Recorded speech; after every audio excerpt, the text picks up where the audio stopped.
नमस्कार साथियों, मैं जय मालाकार मालाकार क्लासेस में आप लोगों का स्वागत करता हूं। चलिए, गणित पेडागोजी का टॉप 20 क्वेश्चन लेकर आया हुआ हूं मैं आप लोगों के लिए, जो किसी न किसी एग्जाम में आते हैं और बहुत ही इंपॉर्टेंट क्वेश्चन है गणित पेडागोजी से रिलेटेड। गणित के जो पेडागोजी होते हैं वे बहुत ही इंपॉर्टेंट होते हैं। तो आइए देखते हैं पहला क्वेश्चन इस तरह से है, देख सकते हैं आप। गणित सभी विज्ञानों का द्वार एवं कुंजी है, यह कथन किसने कहा है? देखो, गणित सभी विज्ञानों का द्वार एवं कुंजी है, किन्होंने कहा है? रोजर बेकन, हैमिल्टन या फिर प्लेटो या फिर रसेल ने। तो इसका जो सही आंसर है वो है ऑप्शन ए है। ऑप्शन ए इसका सही आंसर है। सब गणित को सभी विज्ञानों का द्वार एवं कुंजी कहा है रोजर बेकन ने। ऑप्शन ए यहाँ पर बिल्कुल सही आंसर हो जाएगा। आगे चलते हैं क्वेश्चन नंबर 2 की ओर। क्वेश्चन नंबर 2 देख सकते हैं आप। क्वेश्चन नंबर 2 इस तरह से है, गणित के अध्ययन से एक बच्चे में किस गुण का विकास होता है? देखिए, जब गणित पढ़ाते हैं आप तो बच्चे में कौन सा गुण आता है? आत्मविश्वास, तार्किक सोच, विश्लेषण सोच या फिर इसमें से सभी? तो यहाँ पर जो सही आंसर हो जाएगा वो ऑप्शन डी हो जाएगा, इसमें से सभी।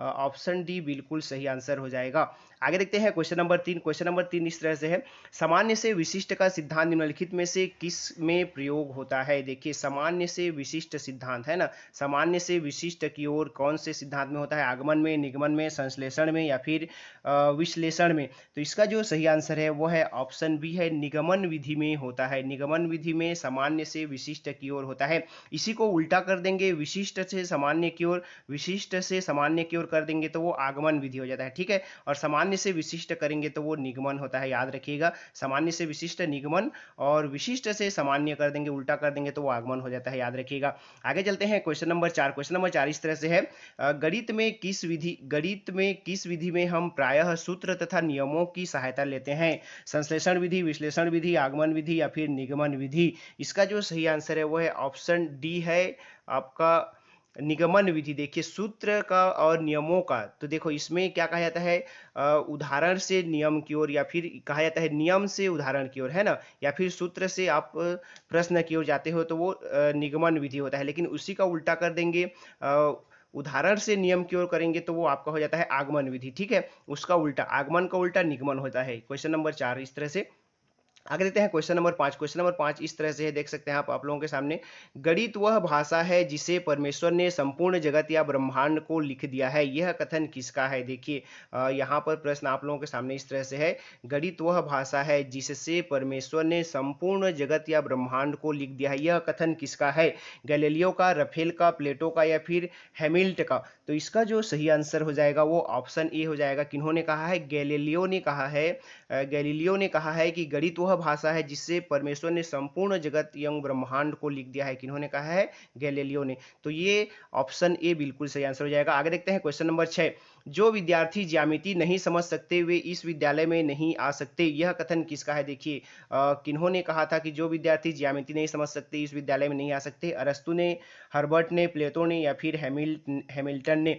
तो इसका जो सही आंसर है छठवां का वो ऑप्शन सी है। ये कहा था प्लेटो ने। प्लेटो ने कहा था कि जो विद्यार्थी ज्यामिति नहीं समझ सकते, अपने उनके विद्यालय में उनको प्रवेश नहीं दिया था। किन्होंने? तो आपके प्लेटो ने, ठीक है। आगे देखते हैं क्वेश्चन नंबर 7। खेल विधि के जन्मदाता है, खेल विधि के जन्मदाता कौन है उसको बताना है आप लोगों को। खेल विधि, ऑप्शन इस तरह से है, फ्रॉबेल, डाल्टन, मॉन्टेसरी या फिर सिगमंड फ्रायड? इसका जो सही आंसर है वो है ऑप्शन ए। खेल विधि जब भी पूछे तो आपको फ्रॉबेल लगाना है, याद रखिएगा। खेल विधि जब भी पूछे तो आपको फ्रॉबेल लगाना है। आगे बढ़ते हैं क्वेश्चन नंबर 8 की ओर। उपचारात्मक शिक्षा की जरूरत होती है, उपचारात्मक शिक्षा की जरूरत क्यों होती है?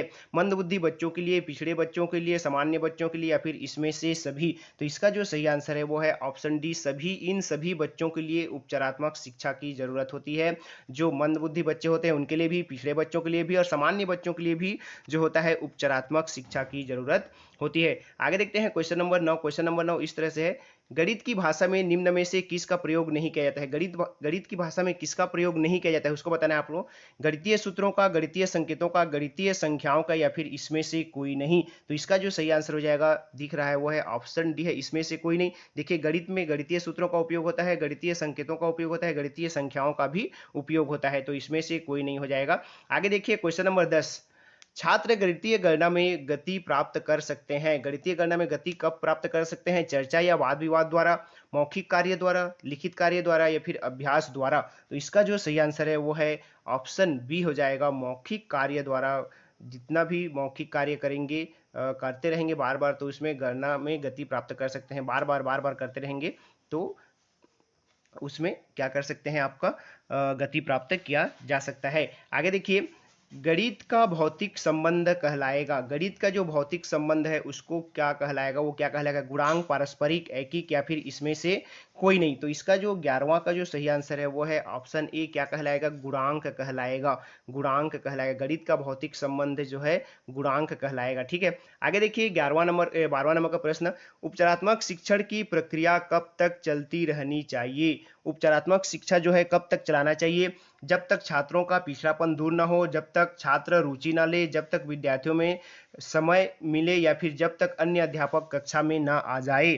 तो इसका जो सही आंसर है 12 नंबर का वो है ऑप्शन ए है, जब तक छात्रों का पिछड़ापन दूर न हो जाए। जब तक विद्यार्थियों का पिछड़ापन दूर न हो जाए तब तक उपचारात्मक शिक्षा को चलाते रहना चाहिए। आगे देखते हैं क्वेश्चन नंबर 13, गणित की प्रारंभिक कार्य अवस्था है। गणित की जो प्रारंभिक कार्य अवस्था है क्या है, मानसिक कार्य, मौखिक कार्य, मौखिक गणित या फिर लिखित कार्य या फिर उपरोक्त सभी। तो इसका जो सही आंसर है वो है 13 का ऑप्शन बी है, मौखिक गणित हो जाएगा। ऑप्शन बी, गणित के प्रारंभिक कार्य क्या होता है, तो मौखिक गणित होता है। ठीक है, मौखिक गणित पहले बच्चों को सिखानी चाहिए। आगे देखते हैं क्वेश्चन नंबर 14, सरल ब्याज सीखे बिना चक्रवृद्धि ब्याज समझ में नहीं आ सकता। यह संबंध है पारस्परिक संबंध, एकीक संबंध, गुणांक संबंध या फिर इसमें से कोई नहीं। तो इसका जो 14 नंबर का सही आंसर है वो है ऑप्शन ए है, पारस्परिक संबंध कहा जाता है। इस तरह के संबंध को पारस्परिक संबंध कहा जाता है। एक स्टेप के बिना दूसरा स्टेप आप नहीं सीख सकते हो, एक दूसरे पे दोनों डिपेंड रहते हैं,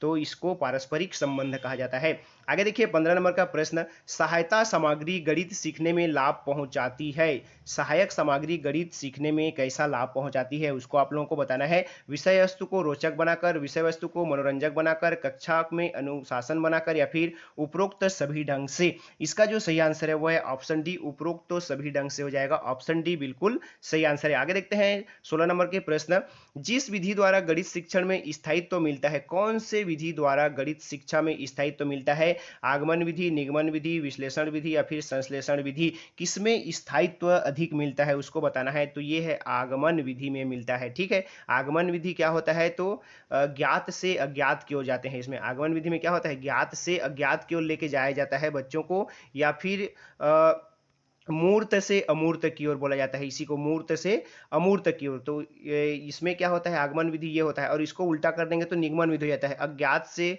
ज्ञात की ओर बोलेंगे तो निगमन हो जाएगा, अमूर्त से मूर्त बोलेंगे तो निगमन हो जाएगा। ठीक है, आगे देखते हैं क्वेश्चन नंबर 17, पूर्वदर्शित लक्ष्य जिसके लिए क्रिया की जाती है कहते हैं, क्या कहते हैं, पूर्वदर्शित लक्ष्य जिसके लिए क्रिया की जाती है, विधि, युक्ति, प्रविधि या फिर उद्देश्य। इसका जो सही आंसर है वो हो जाएगा आपका ऑप्शन डी हो जाएगा, उद्देश्य कहा जाता है।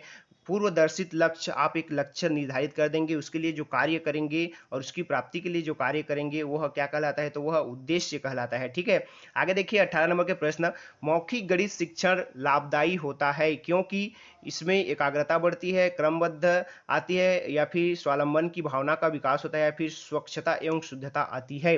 इसका जो सही आंसर है वो है ऑप्शन ए, बिल्कुल सही आंसर हो जाएगा, एकाग्रता बढ़ती है। मौखिक गणित के शिक्षण लाभदायी होता है, किस लिए होता है, तो इसमें एकाग्रता बढ़ती है। जितने ज्यादा गणित अभ्यास करेंगे उसमें आपकी एकाग्रता उतनी ही बढ़ती जाएगी। आगे देखिए 19 नंबर के प्रश्न, छोटी कक्षाओं में गणित विषय में रुचि उत्पन्न करने के लिए पढ़ाने का तरीका होना चाहिए, मनोरंजक एवं खेल संबंधी, रटने का, आगमन का, निगमन का। इसका जो सही आंसर है वो हो जाएगा आपका ऑप्शन ए हो जाएगा, मनोरंजन एवं खेल संबंधी या फिर खेल विधि से बच्चे बहुत आसानी से गणित को सीखते हैं। आज का अंतिम प्रश्न गणित पेडागोजी का, अबेकस का प्रयोग छोटी कक्षाओं में किस शिक्षण में प्रभावी होता है, कौन से शिक्षण में, गिनती सिखाने में, लिखना सिखाने में, वाचन करने में या फिर हस्तलेखन सिखाने में। तो इसका जो सही आंसर है, अबेकस का उपयोग हम अबेकस जिसको गिन तारे भी कहा जाता है, गिनती सिखाने के लिए किया जाता है। एक माला रहता है जिसमें इस तरह से बहुत सारे गोल गोल मोती लगे रहते हैं, इसी को अबेकस या फिर इस तरह से रहते हैं, इसमें लगे रहेंगे मोती, उसको अबेकस कहा जाता है। तो ये थी आज की इंपॉर्टेंट क्वेश्चन। अगर वीडियो अच्छा लगा हो तो वीडियो को लाइक कीजिएगा, चैनल पे नए हैं तो चैनल को सब्सक्राइब कर लीजिएगा। आप तक हम नए नए वीडियो पहुंचाने की कोशिश करेंगे। नमस्कार, जय हिंद।